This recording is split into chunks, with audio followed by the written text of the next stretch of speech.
भवदीजांकुरजनना रागाद्याक्षयमुपगता यस्य ब्रह्मा वा विष्णुर्वा हरोजिनो वा नमस्तस्मै। देखो, सुबह मैंने मोक्ष मार्ग से नेतारम वाला मंगलाचरण पढ़ा था और उसमें भी किसी व्यक्ति विशेष को नमस्कार नहीं था। नमोकार मंत्र में भी किसी व्यक्ति विशेष को नमस्कार नहीं है, पर अभी जो पढ़ा वो भी वैसा ही है। और इसमें कहा कि जिसने राग आदि का नाश कर दिया, सर्वज्ञता प्राप्त कर ली, उसका नाम चाहे ब्रह्मा हो, विष्णु हो, महेश हो, कोई भी नाम हो, मैं उसी को भक्ति पूर्वक प्रणाम करता हूँ। और इसी का बाद में जुगल किशोर जी ने अनुवाद किया मेरी भावना में, जिसने राग द्वेष काम आदि जीते सब जग जान लिया, सब जीवों को मोक्ष मार्ग का निष्प्रय हो उपदेश दिया, बुद्ध वीर जिन हरिहर ब्रह्मा या उसको स्वाधीन कहो, भक्ति भाव से प्रेरित हो यह चित्त उसी में लीन। हम लोग न्याय शास्त्र पढ़ रहे हैं, ये बहुत ही महत्वपूर्ण और बहुत ही प्रयोजनभूत विषय है। हालांकि थोड़ा सा नीरस है। अगर कोई सही अर्थों में छात्र बनेगा, विद्यार्थी बनेगा, तो उसको समझ में आएगा। ये विषय ऐसे ही साधारण कोई किस्सा कहानी नहीं, साधारण कोई ऐसे ही मोटी मोटी बातें नहीं है, बल्कि ये बहुत टेक्निकल स्टडी है। ये पढ़ाई है बाकायदा। इसलिए इसमें परिवार जरा जरा सी बात का बड़ा महत्व है। और जब पूरा स्ट्रक्चर तैयार होगा, चीजें याद होगी, तब इसका असली फायदा आएगा। इसलिए पढ़ते जरूर जाना चाहिए।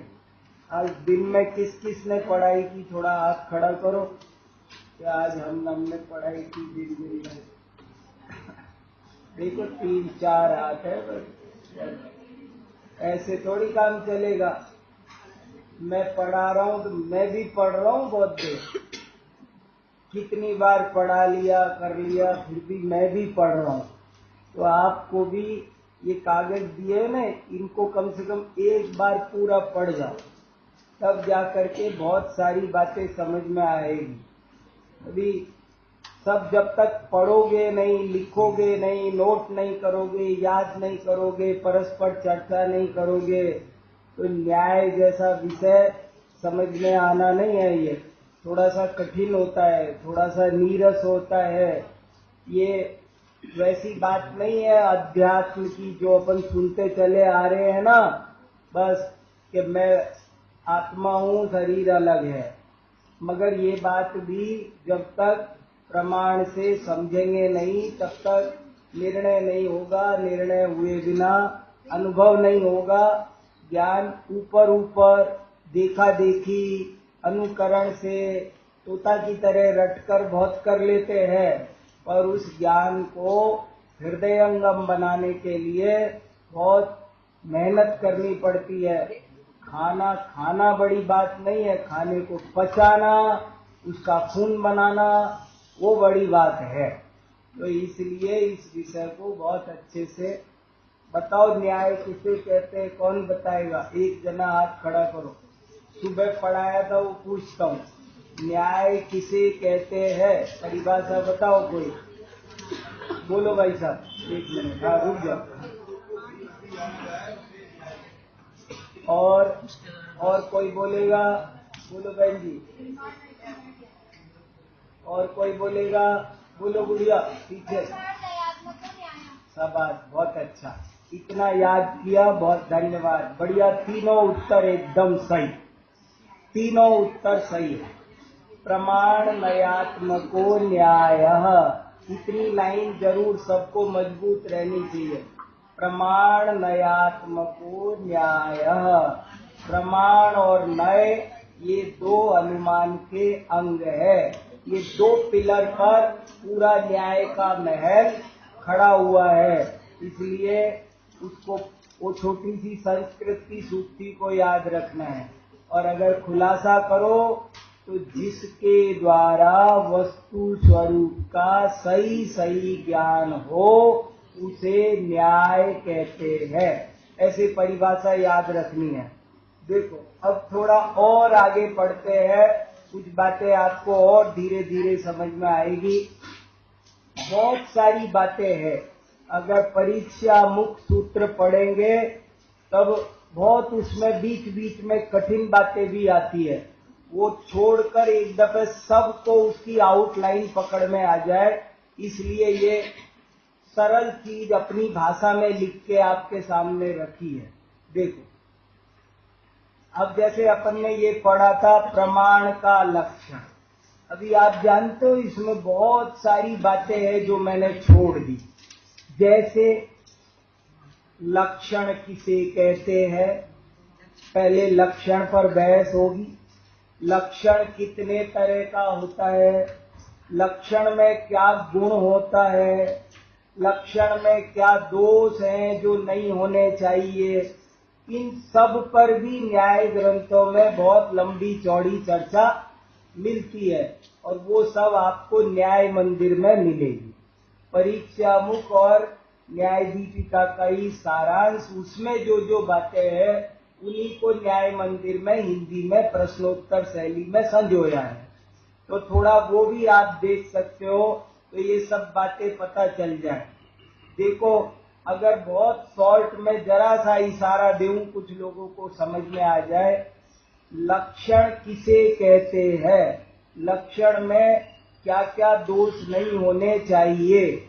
तो कहा व्यतिकीर्ण वस्तु व्यावृत्ति हेतुर्लक्षणम, कि जब हम किसी एक चीज को अनेक मिली जुली चीजों में से अलग कर ले जिस चिन्ह से, उस चिन्ह का नाम है लक्षण।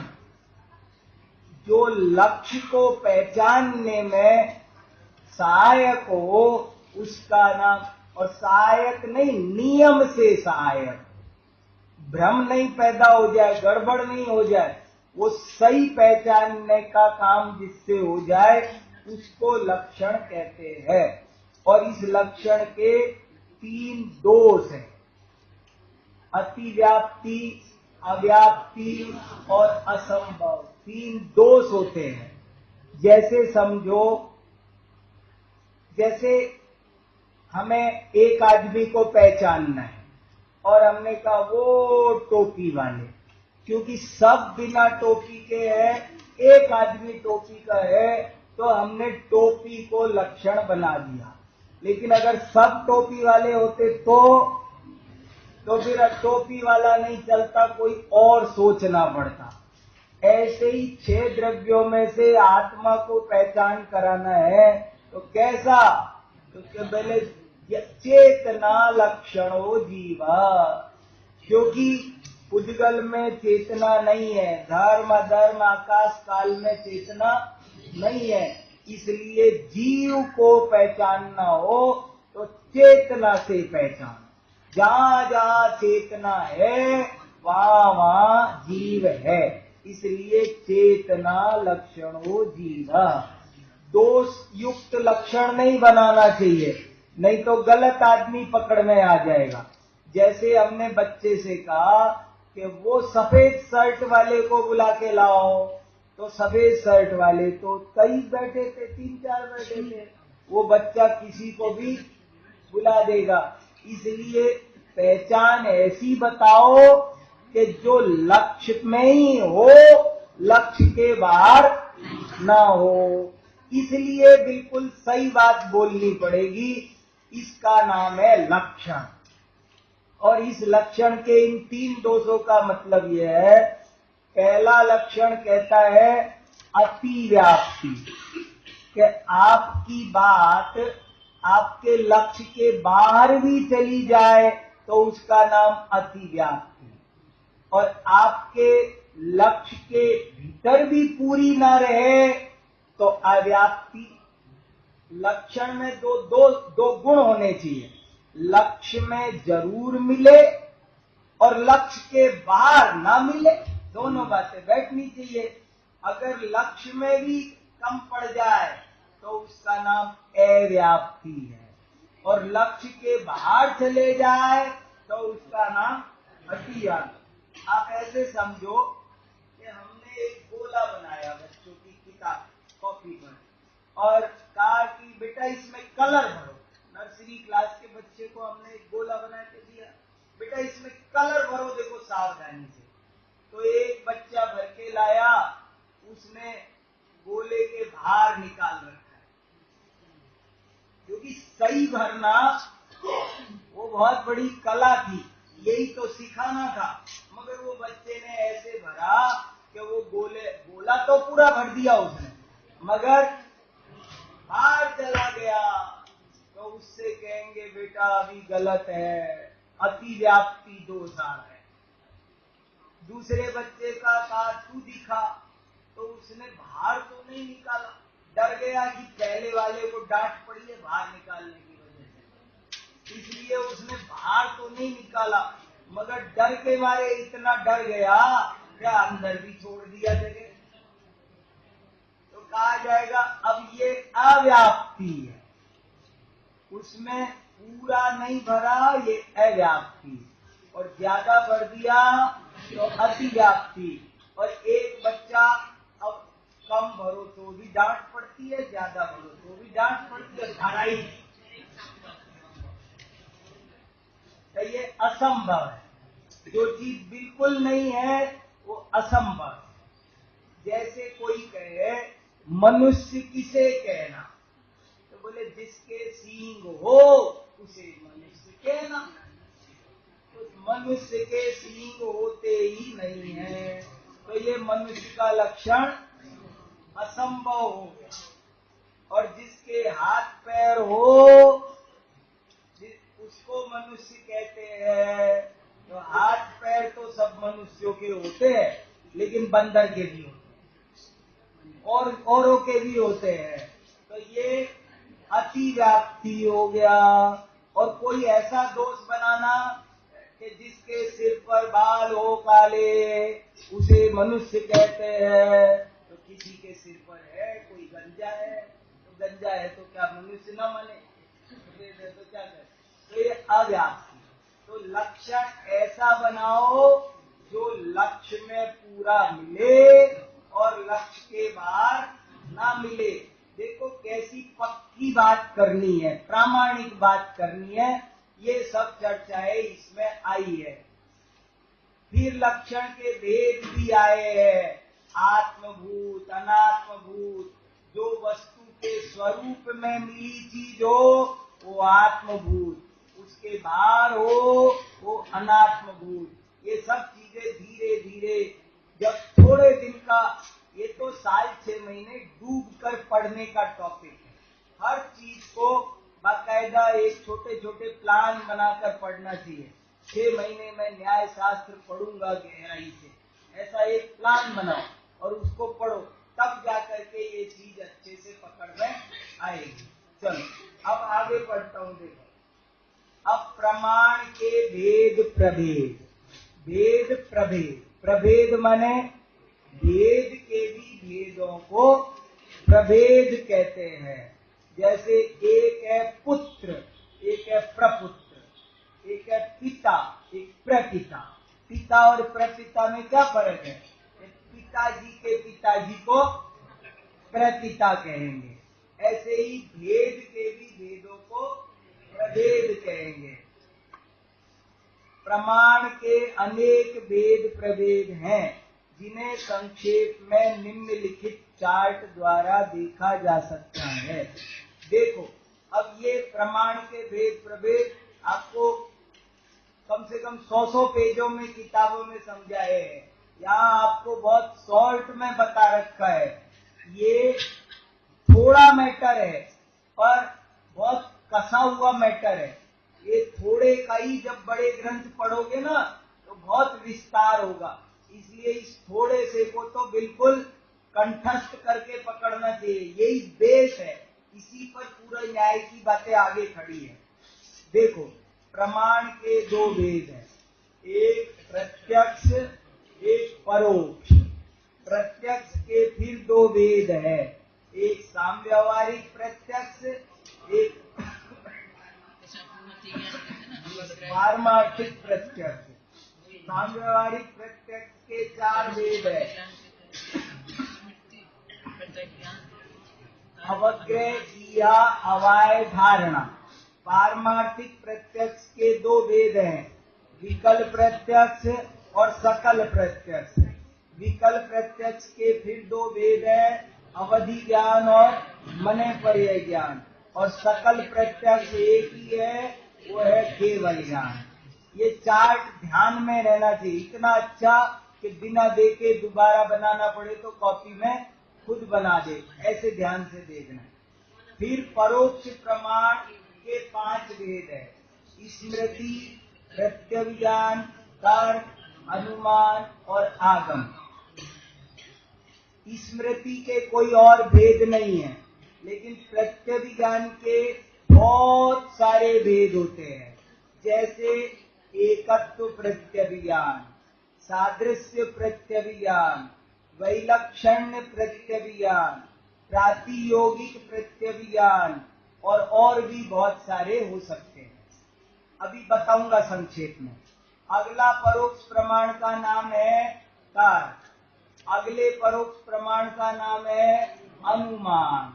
और अनुमान के फिर दो भेद हैं, स्वार्थानुमान और परार्थानुमान।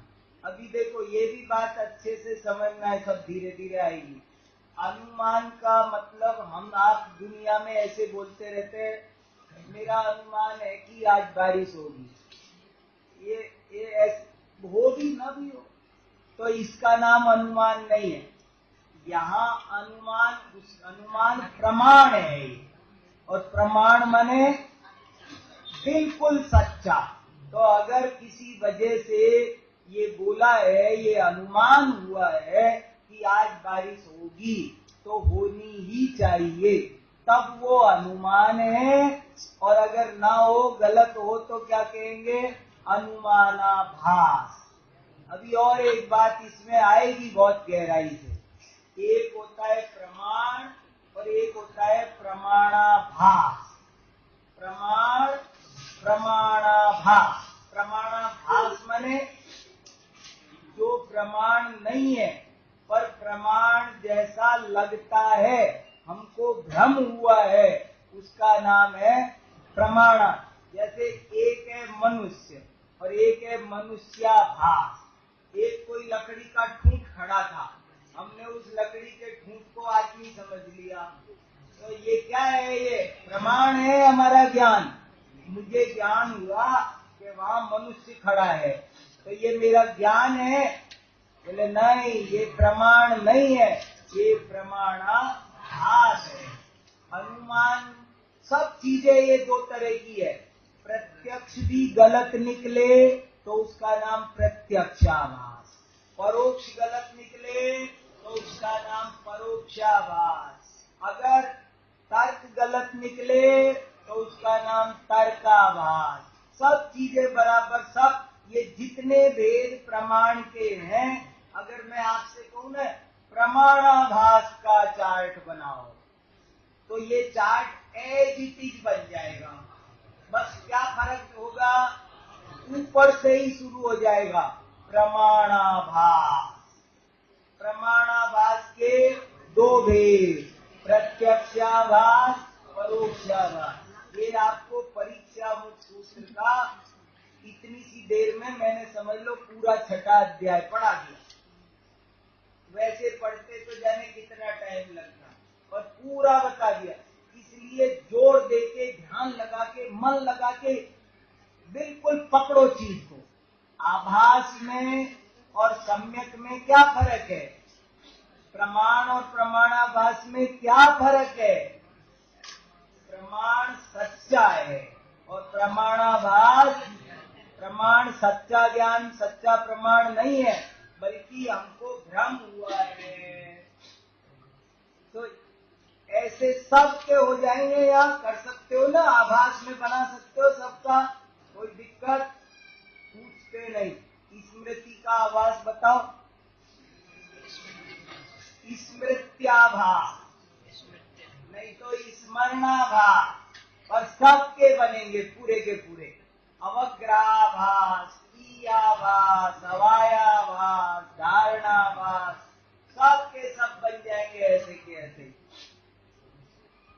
केवल ज्ञानाभास, केवल ज्ञान नहीं, अरे कितने ही लोगों को ऐसे हुआ, अमुक को केवल की प्राप्ति हो गई, ऐसे पढ़ते हो जीवनियों में, तो उनको महात्मा जी को कई, वो केवल की प्राप्ति नहीं, केवल ज्ञान की प्राप्ति नहीं, केवल ज्ञानाभास।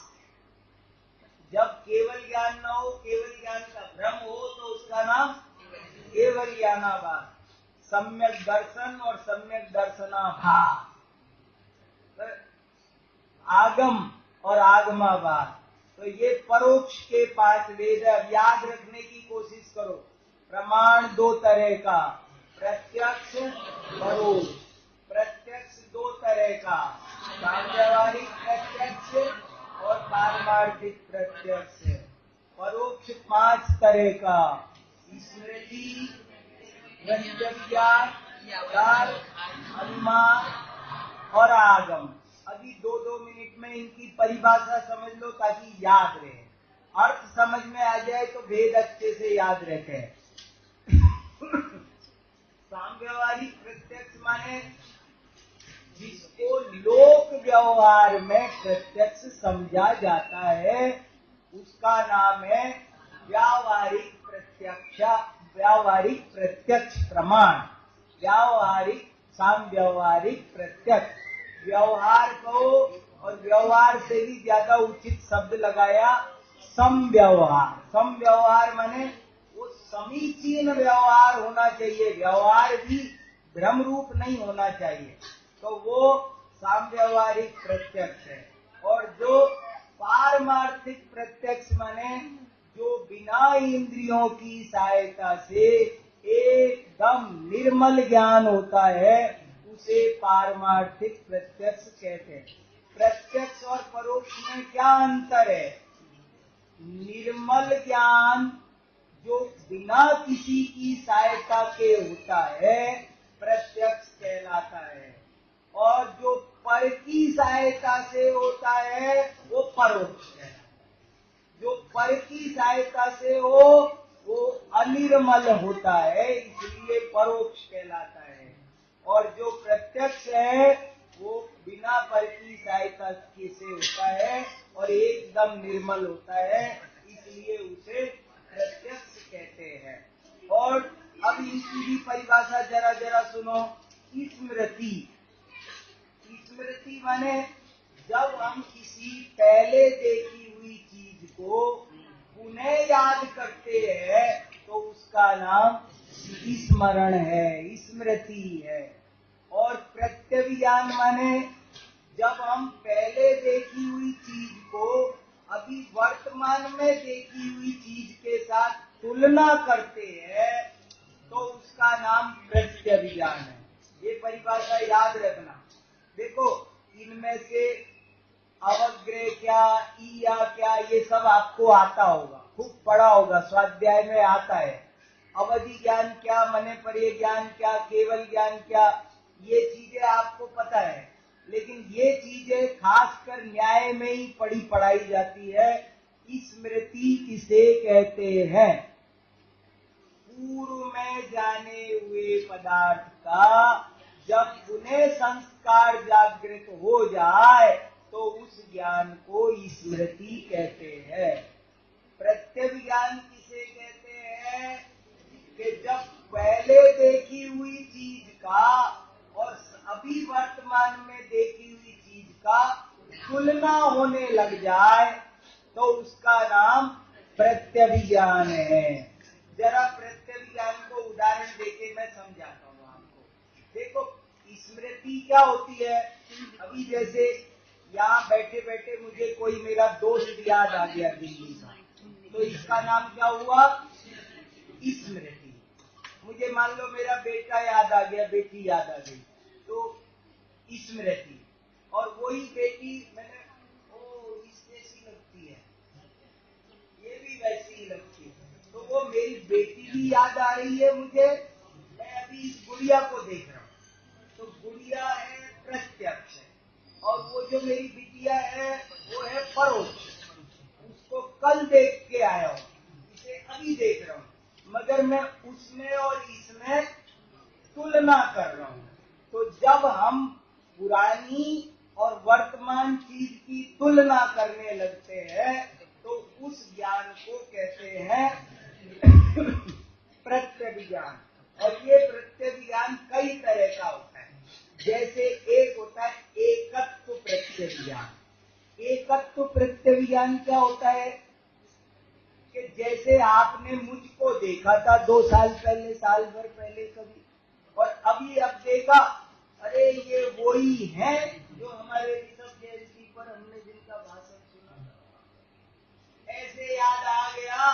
तो एकत्व प्रत्यभिज्ञान, क्योंकि जो पहले देखा था ये तो वही है, ये तो वही है, इसका नाम है एकत्व प्रत्यभिज्ञान। देखो आत्मानुभूति के प्रकरण में प्रत्यभिज्ञान की खूब चर्चा आती है। द्रव्य का स्वरूप जब तक उत्पाद्य का स्वरूप समझ में आ जाएगा, लेकिन ध्रुव का स्वरूप समझ में नहीं आएगा अगर प्रत्यभिज्ञान समझ में नहीं आया तो। द्रव्य की परिभाषा ही है, प्रत्यभिज्ञान के कारणभूत स्वभाव को द्रव्य कहते हैं। अब क्या करोगे, प्रत्यभिज्ञान नहीं आता होगा तो प्रत्यभिज्ञान माने पुराने में और वर्तमान में तुलना होना, और वो तुलना का अगर रिजल्ट सेम हो कि ये वही चीज है, ये तो वही चश्मा है जो सुबह था, ये तो वही है जो सुबह था, इसका नाम है एकत्व प्रत्यभिज्ञान। और वही तो नहीं है लेकिन ये वैसा ही है, तो इसका नाम सादृश्य है। हमने एक गाय देखी चलते चलते, अरे ये तो वही गाय है जो सुबह मिली थी, तो इसका नाम है एकत्व प्रत्यभिज्ञान। और नहीं वो तो नहीं है लेकिन वैसी है, ये भी वैसी है, इसका नाम हुआ सादृश्य प्रत्यभिज्ञान। सादृश्य माने उस जैसा ही, समान। और तीसरा है वैलक्षण्य। वैलक्षण्य का मतलब है उस जैसा तो बिल्कुल भी नहीं है, वो अलग चीज थी, ये अलग चीज है। अरे नहीं, सुबह वाला चश्मा, अरे वो अलग था साहब, ये अलग है। तो ये जो बात करना कि वो अलग चीज थी, ये अलग है, याद दोनों आ रहे हैं। मैं आपके घर गया, फिर आपके घर गया, और मैं सोच रहा हूं कि ये तो वैसा ही है, तो ये हो गया सादृश्य प्रत्यभिज्ञान। और नहीं ये वैसा ही है तो सादृश्य, और ये सोचू नहीं कहां वो कहां ये, अरे बिल्कुल अलग है साहब, तो ये वैलक्षण्य है। समझना, बिल्कुल ही जब हम चीज में फर्क देखते हैं, आपने निकले और भैंस मिली, अरे सुबह भी हमने एक चौपाया देखा था यार यहाँ पर, ये, लेकिन एक बात है वो तो बिल्कुल ही अलग था, ये बिल्कुल ही अलग है। हाँ, वो सफेद काला है, वो भैंस थी, ये गाय है, ये वो तो बहुत एक्टिव, ये तो जरूर है। कुछ भी हमको जब अलग लगता है बिल्कुल, तो उसका नाम होता है वैलक्षण्य प्रत्यभिज्ञान। और एक होता है प्रातियोगिक प्रत्यभिज्ञान। इन सब शब्दों को समझ लो, याद रख लो, काम आएंगे स्वाध्याय करते समय। प्रातियोगी माने कॉम्पिटिटिव। जब हम कंपटीशन देखते हैं, कंपटीशन कैसे देखते हैं, जैसे हमने देखा ये गुड़िया लंबी है, ये गुड़िया उससे छोटी है, ये गुड़िया उससे ज्यादा गोरी है, ये गुड़िया उससे कम गोरी है। अगर हम इसका नाम है प्रतियोगी, समझ में आ रहा है? इनका घर थोड़ा बड़ा है, ये है तो वैसा ही, पर है ना ये थोड़ा उनका ज्यादा है। उनका मनोज जी 4थी मंजिल पर है, मगर ये तो 5वीं पर, एक और चढ़ना पड़ता है। तो ये क्या हो रहा है, वो भी वैसे ही है लेकिन बस थोड़े से मोटे हैं। ये इसका नाम है प्रातियोगिक प्रत्यविज्ञान। प्रातियोगिक प्रत्यविज्ञान समझ गया ना आपको? मैंने कहा कि आप दिल्ली मेरे घर आप आए, देखा वो जो हम बाजार जाते हैं ना, वो तो मेट्रो का रास्ता बहुत दूर है, आपका तो मेट्रो के बिल्कुल पास में है, आपका पास में है। तो ये वो भी याद आ रहा है, ये भी याद आ रहा है। तो जब भूतकाल का भी याद आए और वर्तमान से तुलना होने लगे, और वो तुलना में पता चले कि ये चीज वही है, तो उसका नाम एकत्व प्रत्यविज्ञान। अगर वही नहीं उस जैसी है तो उसका नाम सादृश्य प्रत्यविज्ञान, और अगर बिल्कुल डिफरेंट निकले तो वैलक्षण्य प्रत्यविज्ञान, और अगर कुछ समानता कुछ असमानता मिले तो उसका नाम प्रातियोगिक है ना। प्रतियोगिताएं होती है ना, प्रतियोगिता क्यों होती है, उनको प्रतियोगिता क्यों कहते हैं? इसलिए कहते हैं इसने फर्स्ट रैंक ली, इसने सेकंड, इसने थर्ड, इससे बढ़िया इसके बढ़िया इसके सबसे बढ़िया हाईएस्ट ये आया, लोएस्ट ये रह गया। इसका नाम प्रतियोगिता इसलिए है कि उनमें हमने कंपटीशन बना दिया, कौन कितना आगे पहुंच गया। कंपटीशन होता है ना, दौड़ो तो जो सबसे आगे आ गया, ये जरा सा पीछे रह गया, सेकंड आ गया, ये और पीछे रह गया, ये थर्ड आ गया, तो इसको कहते हैं प्रतियोगी प्रत्यविज्ञान। फिर देखो तीसरा है तर्क नाम का प्रमाण, तर्क परोक्ष प्रमाण। अभी इसमें सब थोड़ा सा परिभाषा आगे भी आएगी, पर मैं थोड़ा सा यहाँ मोटा मोटा बता रहा हूं। तर्क किसको कहते हैं? अब ये भी हम लोग ऐसे ही बोलते रहते हैं, ये आदमी बहुत तर्क करता रहता है, ऐसे नहीं होता। तर्क का भी कोई, तर्क भी प्रमाण है, तर्क भी ये प्रमाण है। और तर्क किसको कहते हैं? दो पदार्थों के नियम रूप संबंध का ज्ञान कर लेना तर्क है। जगत में अनंत पदार्थ है, उनमें से कोई दो पदार्थ ऐसे हैं कि उनमें संबंध है नियम रूप। जैसे उदाहरण से समझो, जब धुआं होता है तो आग जरूर होती है, धुआं के साथ आग का संबंध है। अब देखते सबही है, धुआं भी देखते आग भी देखते, लेकिन ये पहचान लेना कि हो धुआं हो तो समझ लेना चाहिए आग है, क्योंकि धुआं तभी होती है, धुआं उठा है तो आग जरूर होगी। ये पहचान जाना, इसका नाम तर्क। तर्क से ये पता चलता है, अच्छा कल इतवार है, कैसे पता कल इतवार है? ये बोले हमें पता है आज शनिवार है, तो बोले आज शनिवार है तो क्या हुआ, कल नहीं साहब, शनिवार का इतवार के साथ बड़ा गहरा संबंध है। शनिवार के बाद गारंटी से इतवार आता है। ऐसे ही जब आपको ये समझ में आ जाए कि चेतना के साथ जीव का अविनाभाव संबंध है, अविनाभाव, दो पदार्थों में अविनाभाव संबंध। अविनाभाव माने उस भाव माने होना, ए माने नहीं, उसके बिना नहीं होना। धुआं का आग के साथ अविनाभाव संबंध है। धुआं आग के बिना नहीं होती है, चेतना आत्मा के बिना नहीं होती है, इतवार शनिवार के बिना नहीं आता है। तुमको हमको शनिवार पसंद नहीं है, हटाओ शनिवार को, शनिवार नहीं चाहिए, शनिवार नहीं आएगा तो इतवार नहीं आएगा। ऐसे दो पदार्थों में जो घनिष्ठ संबंध है उसको पहचान जाना, उनकी पकड़ कर लेना बुद्धि से, उसका नाम तर्क है। समझ में आया? तर्क किसका नाम है? अभी और आएगा थोड़ा सा, ये तो अभी मैं मोटा मोटा बता रहा हूँ आपको।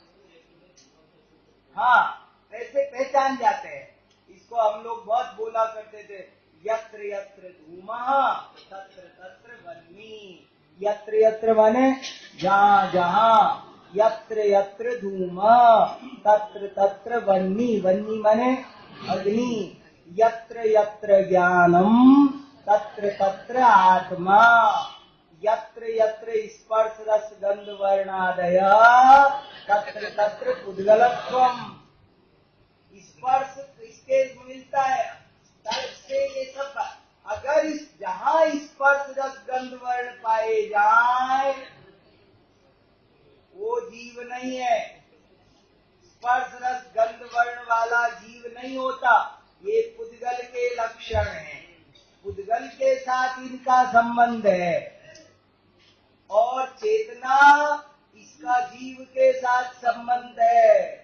जहाँ जहाँ चेतना होगी, चाहे वो पेड़ पौधा ही हो, पहाड़ ही हो, कोई भी हो, लेकिन जहाँ चेतना है वहाँ गारंटी से जी, गारंटी से, नियम से, गारंटी से, जहाँ चेतना चेतना हो और जीव न हो, ऐसा नहीं हो सकता। स्पर्श रस आदि हो और पुद्गल न हो, ऐसा नहीं हो सकता। हाँ बिल्कुल, चेतना से जीव का संबंध है। तो ये जो संबंध को पहचान जाना, बस इसका नाम है तर्क। तर्क ऊट पटांग नहीं होता, तर्क भी प्रमाण है। और अनुमान, अनुमान किसे कहते हैं? परिभाषा याद रखने की कोशिश करते जाओ जितना हो सके। साधन से साध्य का ज्ञान अनुमान कहलाता है। जब साधन पक्का हो, जो चिन्ह देखा है आपने वो पक्का होना चाहिए, तो तभी सही ज्ञान साध्य का होना चाहिए, तो उसका नाम अनुमान है। साधन से साध्य के ज्ञान को अनुमान कहते हैं।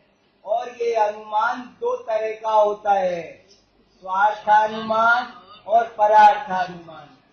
जब स्वयं साधन से साध्य को पहचान लो तो उसका नाम स्वार्थानुमान है, और जब कोई दूसरा समझाए तब समझ में आए तो उसका नाम परार्थ। ये बिल्कुल वैसा ही है जैसा निसर्गज और अधिगमज सम्यक दर्शन होता है ना। नींद दो तरह से खुलती है, एक तो अपने आप, एक कोई जगह है। ऐसे ही यहाँ पर भी अगर जैसे मैंने खुद ही धुआं देखी और खुद ही लगाया दिमाग कि यार ये धुआं तो जब अपन ने धुआं देखी है तब तक आग देखी है, तो आग में से ही निकलता धुआं का आग के साथ अविनाभाव संबंध है। और वहां धुआं दिखाई दे रही है उस बिल्डिंग में, इसका मतलब है उधर आग लगी है। तो ये धुआं देख करके जो मैंने स्वयमेव आग का ज्ञान कर लिया, ये स्वार्थानुमान। और दूसरे ने मुझे कहा कि देखो देखो पंडित जी वो वहां आग है। मैंने कहा कहाँ है? देखो ना वो आग, मुझे तो नहीं दिख रही। वो देखो ना धुआं देखो। हाँ धुआं तो मुझे दिख रहा है, धुआं तो है, तुम कह रहे हो ना आग। हाँ हाँ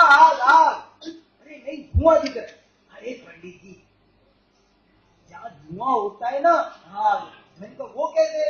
अरे आप सोचो, आप सोचो, आपने कब कब धुआं देखा? देखो आपके घर रसोई है, रसोई में धुआं देखा, तो धुआं कब निकलता है? जब आप वहां देखो, वहां देखो, वहां देखो। अरे हाँ, आप सही कह रहे हो। तो अब जब मुझे समझ में आया तो इसका नाम है परार्थानुमान। ठीक है, ऐसे अनुमान दो तरह का। और आगम किसे कहते हैं? अब नई बात सुनो गजब की। आगम माने क्या? हम लोगों ने आगम माने क्या समझते हैं? हम लोग तो आगम माने किताब। अरे ये ज्ञान के भेद चल रहे हैं, ये तो प्रमाण के भेद चल रहे हैं। आगम कैसा होता है? ज्ञान रूप। आगम किसका नाम है? ज्ञान रूप आगम है। वो जो किताब है उसको तो उपचार से, कारण में कार्य का उच्चार करके आगम बोलते हैं। आगम किताब का नाम आगम नहीं है, समय सार का नाम आगम नहीं है, वो जो किताब है, बल्कि वो जो किताब का ज्ञान है उसका नाम आगम है। समझ में? आगम जो परंपरा से आया है, प्रामाणिक वक्ता से जो हमको प्राप्त हुआ है, आपके वचनों से होने वाले ज्ञान को आगम कहते हैं। फिर सुनो, आपके वचनों से होने वाले ज्ञान को आगम कहते हैं। हम देखो दुनिया में बहुत सारी बातें ऐसी जानते हैं कि जो ना हमने प्रत्यक्ष से जानी है, ना हमने तर्क युक्ति से जानी है, बल्कि हमको किसी प्रामाणिक व्यक्ति ने कहा है और हमने मान रखा है। जैसे बहुत सारी बातें होती है। अब जैसे हमारे बाबा के बाबा, मैंने तो देखे नहीं, मगर मैं मानता हूं कि नहीं? तो देखे नहीं फिर कैसे मानते हो?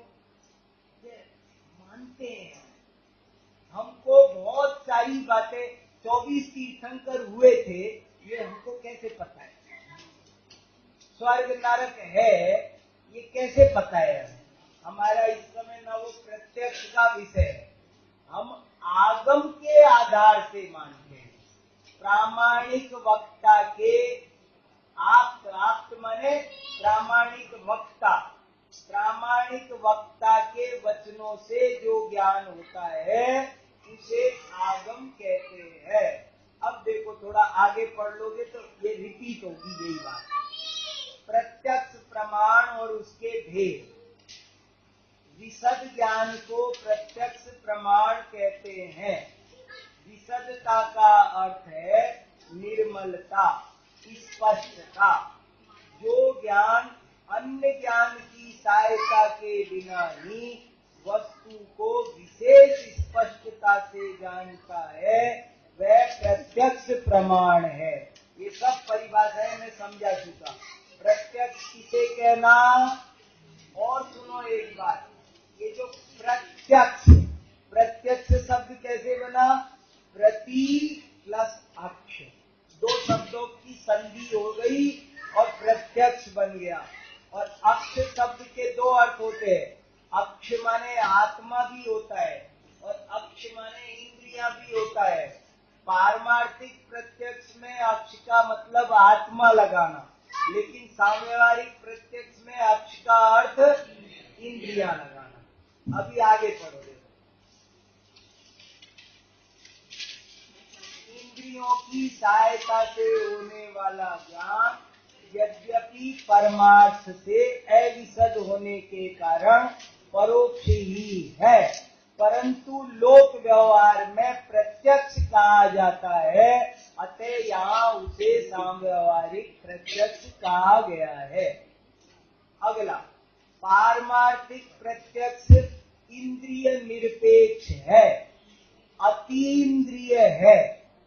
वह दो प्रकार का है, एक कतिपय विषयक और दूसरा सर्व पदार्थ विषयक।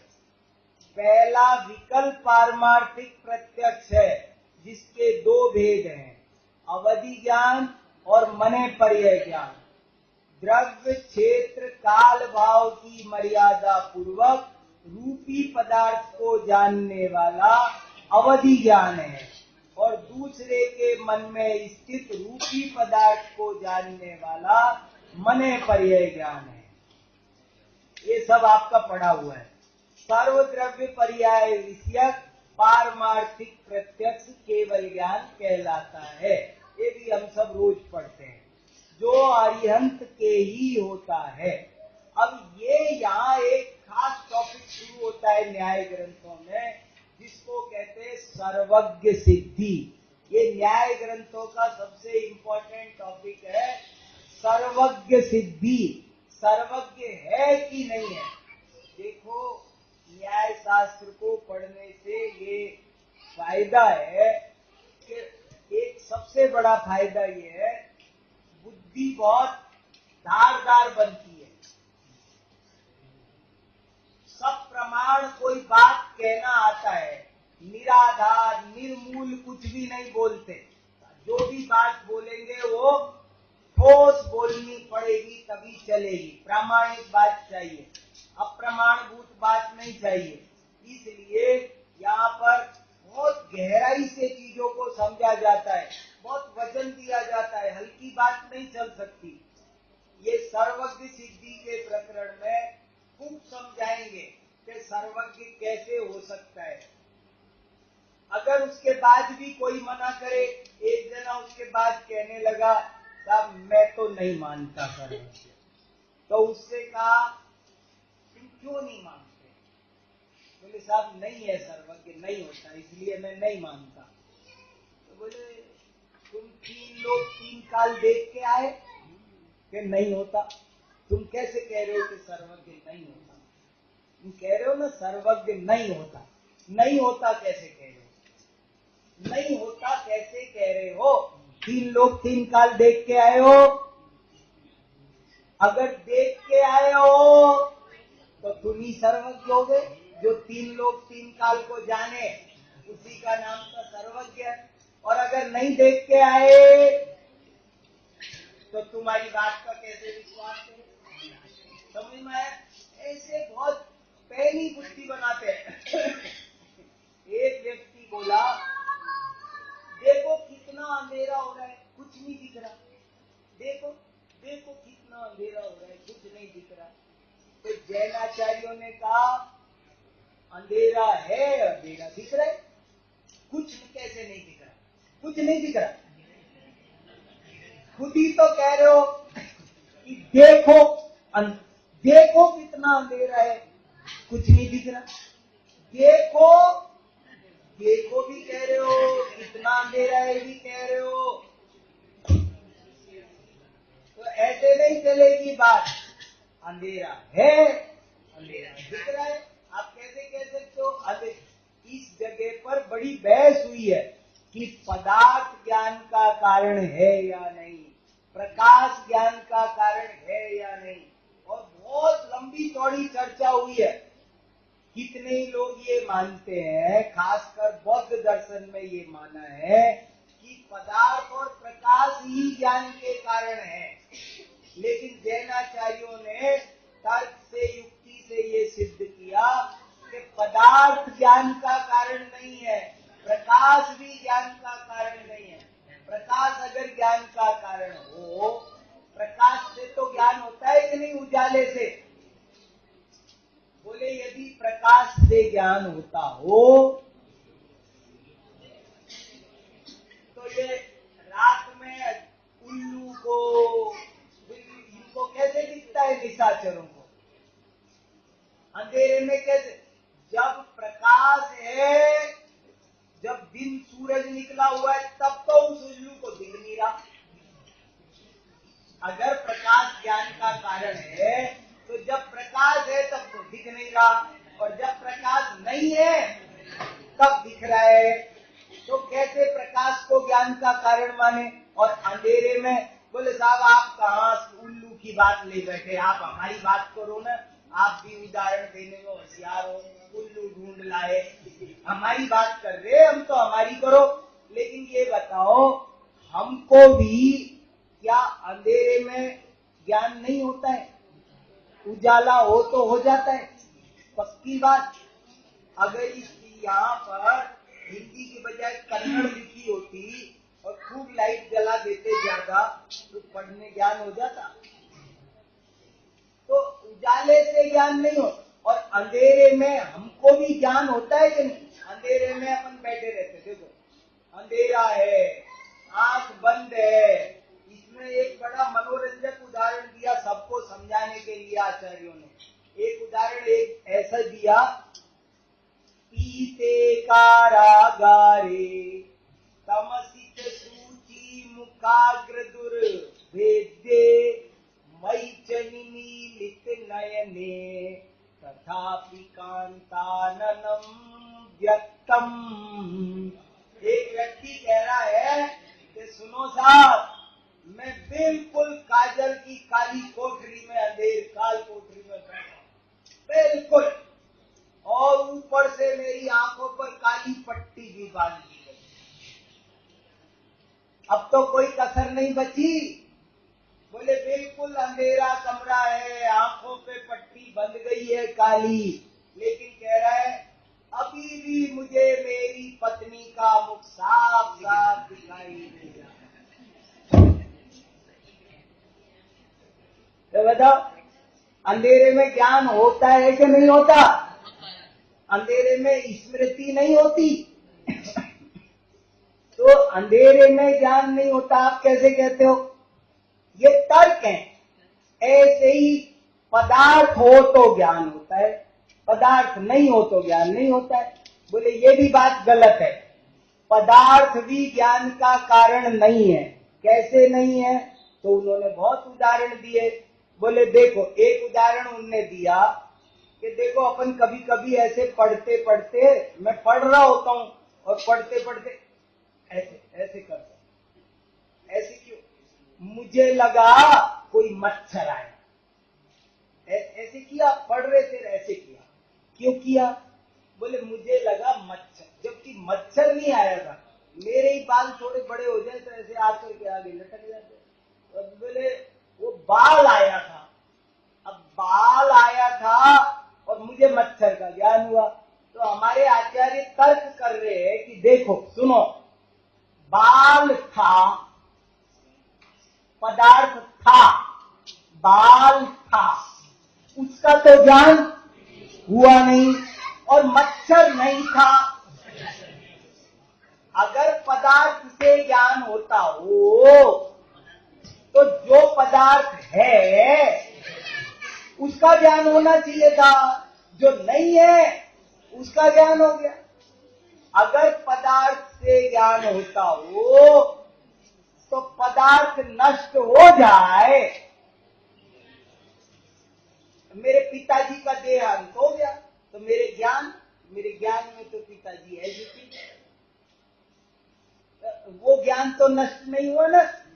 ऐसे ही वो कहते हैं ज्ञान दुख का कारण है, और इसीलिए उन्होंने मोक्ष की परिभाषा बनाई, ज्ञानादि गुणानाम आत्यंतिक उच्छेदो मोक्ष है। बोले ज्ञान का नाश हो इसका नाम मोक्ष है। और वो बहुत डिटेल में 1 घंटे भाषण देकर के समझाते हैं, सारे दुख की जड़ ज्ञान है। और वो कैसे समझाते हैं देखो, जैसे समझ लो मेरी पॉकेट कट गई, मेरी पॉकेट में मेरे पर्स में से किसी ने 2000-4000 रुपए निकाल लिए। अब मुझे पता ही नहीं चला, तो पता नहीं चला तो कोई प्रॉब्लम नहीं है, कोई दुख नहीं हुआ। और अगर पता चल जाए, मान लो मेरे किसी मित्र का देहांत हो गया, और वो देहांत तो हुआ 3 दिन पहले और मुझे पता नहीं चला, तो तब तक कोई दिक्कत नहीं है। और अभी फोन आया कि वो आपके अमुक मित्र का देहांत हो गया, तो दुख हो गया। तो मरने से यदि दुख होता तो 3 दिन हो गए मरे। तो अगर उसकी मौत दुख का कारण हो थी तो 3 दिन से दुख हो जाना चाहिए था। इसलिए मौत दुख का कारण नहीं है, बल्कि ज्ञान ही दुख का कारण है। वो कहते ज्ञान हो तो दुख होता है, ज्ञान नहीं हो तो दुख नहीं होता। पर्स कट गया, जेब कट गई, अब जेब कटे तो हो गए 2 घंटे, पता ही नहीं चला। अभी घर पहुंचे, अरे तो अब दुख शुरू हुआ। अब क्यों हुआ? बोले ज्ञान दुख का कारण है, ऐसे वो कहते हैं। मगर जैनाचार्यों ने बड़ी गहरी इस चीज की शांति से परीक्षा की। बोले बैठ गए यहाँ, शांति से सोचेंगे तेरी बात को। बैठ बैठ, क्या कह रहा है फिर से कह, अच्छे से समझा। बोले अगर ज्ञान दुख का कारण हो, उसको ऐसे तर्क से फिर बात की कि देख दुख का कारण ज्ञान नहीं है, तुझे भ्रम हो गया, राग दुख का कारण। ज्ञान तो पिताजी का जिस दिन देहांत हुआ था उस दिन कितना दुख हुआ था, वो ज्ञान आज भी है कि नहीं है? मगर आज दुख नहीं है, क्योंकि आज हमने इस बात को जान लिया कि भैया सबको एक दिन जाना ही होता है। हमने अपने राग को समेट लिया। कोई भी चीज है, पर्स में से पर्स पॉकेट कट गई, तो पॉकेट कटी तो दुख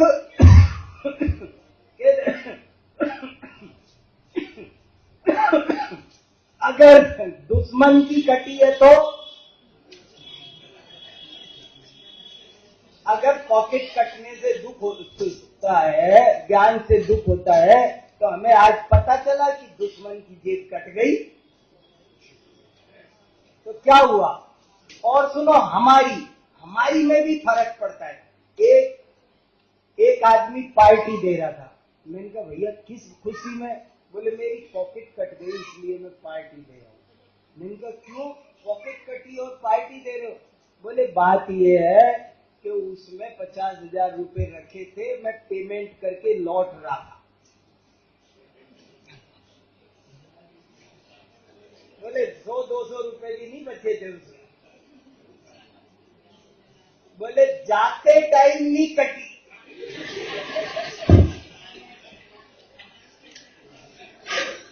तो बताओ, तो दुख की व्याप्ति, दुख का संबंध ज्ञान से नहीं है।